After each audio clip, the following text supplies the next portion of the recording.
बहुत समय पहले ऊंचे पहाड़ों और घने जंगलों के बीच बसे एक छोटे से गांव में लोग खुशी खुशी रहते थे। सुबह की सुनहरी धूप खेतों पर बिखरी हुई थी। पेड़ों पर बैठे पक्षी मधुर गीत गा रहे थे। ठंडी हवा फूलों की खुशबू पूरे गांव में फैला रही थी। राहुल अपने घर के बाहर बैठकर सूर्योदय देख रहा था। वाह, हर सुबह सूरज कितना सुंदर लगता है।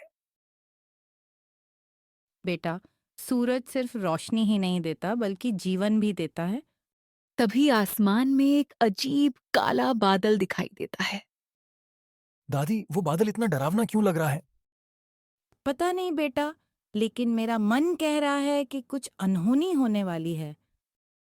काला बादल धीरे धीरे सूरज की ओर बढ़ने लगता है।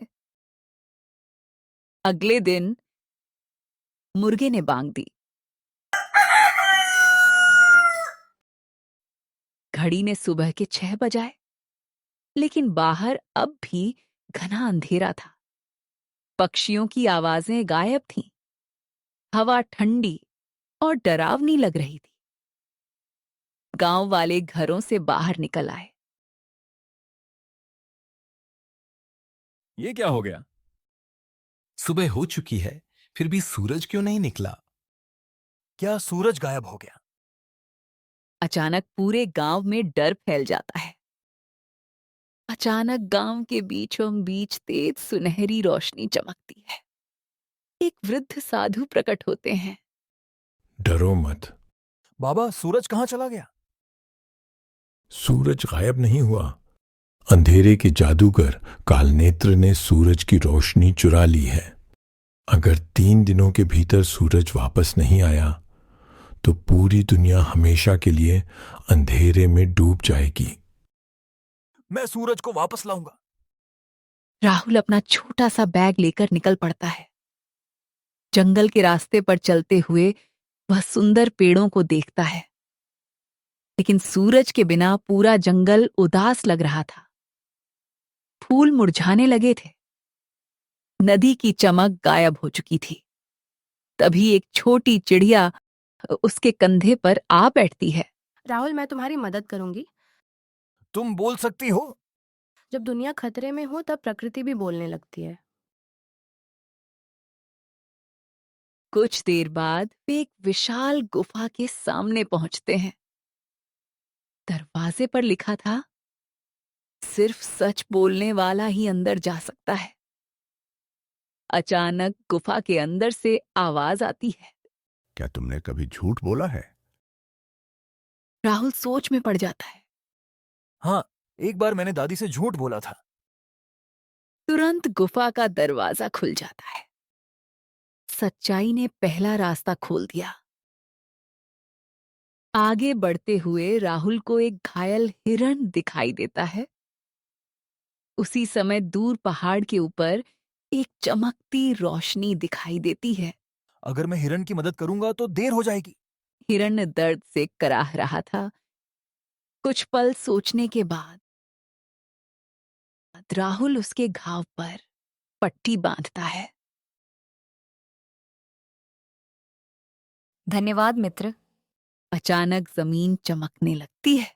एक सुनहरा पुल प्रकट हो जाता है।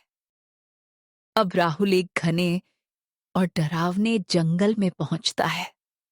चारों ओर धुंध फैल जाती है।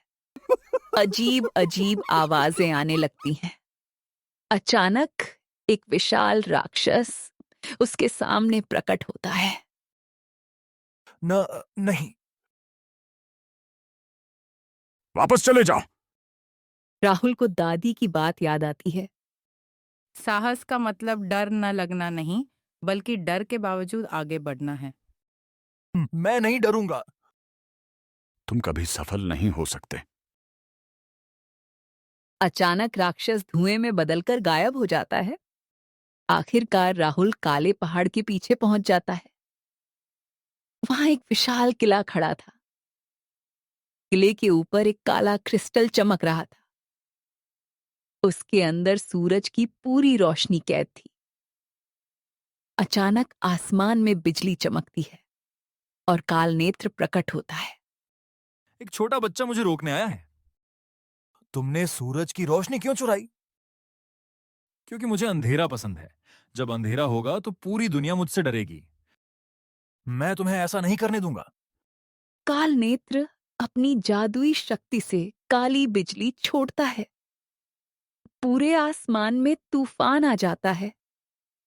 पेड़ जोर जोर से हिलने लगते हैं। अचानक साधु बाबा की दी हुई माला चमकने लगती है। उसमें से 3 रोशनियां निकलती हैं। यह वही माला थी जो साधु बाबा ने राहुल को अकेले में दी थी। तीनों रोशनियां मिलकर एक शक्तिशाली प्रकाश बन जाती हैं। वह प्रकाश सीधे काले क्रिस्टल से टकराता है। क्रिस्टल हजारों टुकड़ों में टूट जाता है। नहीं, ऐसा नहीं हो सकता। क्रिस्टल के टूटने के बाद काल नेत्र वहां से तुरंत गायब होकर चला गया। अचानक आसमान सुनहरी रोशनी से भर जाता है। सूरज आजाद हो जाता है। उसकी किरणें पूरी धरती पर फैल जाती हैं। फूल फिर से खिल उठते हैं। नदियां चमकने लगती हैं। पक्षी खुशी से गाने लगते हैं। गांव वाले खुशी से झूम उठते हैं। सूरज वापस आ गया। मुझे पता था मेरा राहुल जरूर सफल होगा। मैंने कुछ नहीं किया दादी। सच्चाई, दया और साहस ने जीत हासिल की है। मॉरल: सच्चाई, दया और साहस से हर मुश्किल को हराया जा सकता है।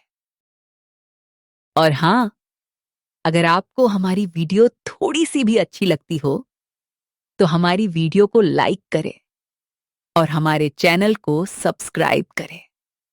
धन्यवाद।